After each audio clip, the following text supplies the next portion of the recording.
Welcome to the Daily Review. This is Razak, Senior Trading Strategist here at CMTrading. Today is July 29th, 2025, and today is Tuesday morning. So looking at the highlights of the day, Nvidia and AMD soar to new all-time record highs. But first, looking at today, no major economic events scheduled. We do have corporate earnings for the balance of the week, where we have big tech coming out with their quarterly earning reports. However, today, no scheduled events. Now, looking at the market, starting out with the Forex symbols, the US dollar gains and strengthens across the board. That's the major pairs.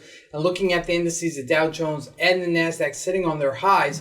Now looking at commodities, gold slides. While we're looking at the stocks, kind of a mixed atmosphere here, even though Nvidia and AMD on their highs. And lastly, looking at cryptocurrencies, Bitcoin remains unchanged. So let's take a look at the markets and see what we can expect from today's trading.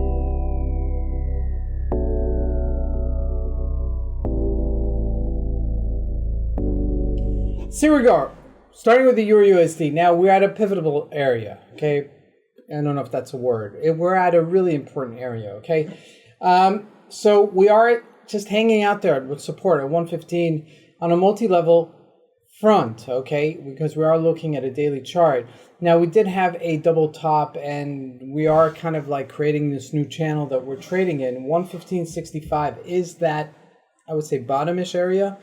And obviously 117.50-ish is the resistance side to it. So it's a 200 pip area, which is pretty decent, okay? But if we do break this area and the dollar continues to strengthen, which I'm not really sure because the Dow Jones is making and is on its highs, that usually means a weaker dollar, and that means that the dollar would go up and the euro would be at 117-ish level, okay, if that was to happen. So keep an eye on this. Super important. GBP doing the same thing, and it's a little bit weaker. And looking at the Japanese yen, on the flip side, it's at 148 as the dollar has gotten stronger. Okay, we are at resistance-ish level. Now, jumping into commodities, all right? Let's take a look at gold. It did slide for the balance of the week. Now, it is getting a bit of a bounce here. Decent, okay? A $25 bounce is not so bad as it's making its way back after this slide from 34.33 down to 3,300, excuse me. So with that said, okay, a 50% bounce would be somewhere about the 33.70-ish level. Okay, so just be aware of that we can continuously do that.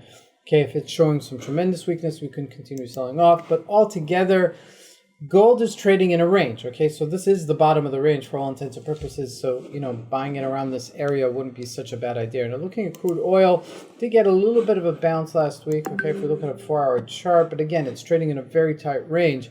Now, jumping into the U.S. markets, NASDAQ on its all-time record highs and still showing some strength. Okay, and if we look at the Dow Jones, it's close to its highs, but not pushing higher. Now, let's break it down by the stocks. Okay, JP Morgan, which is the largest financial institution in the world, on its record highs, okay, 298, just shy of that $300 range, okay? That's also a big deal right there. And if we look at the ones that are making the big splashes, the AMD and the Nvidia, okay, people are not paying attention to this AMD because percentage-wise, this thing has just like orbited. I mean, it just took off like a spaceship. Okay, look at it. It's 173.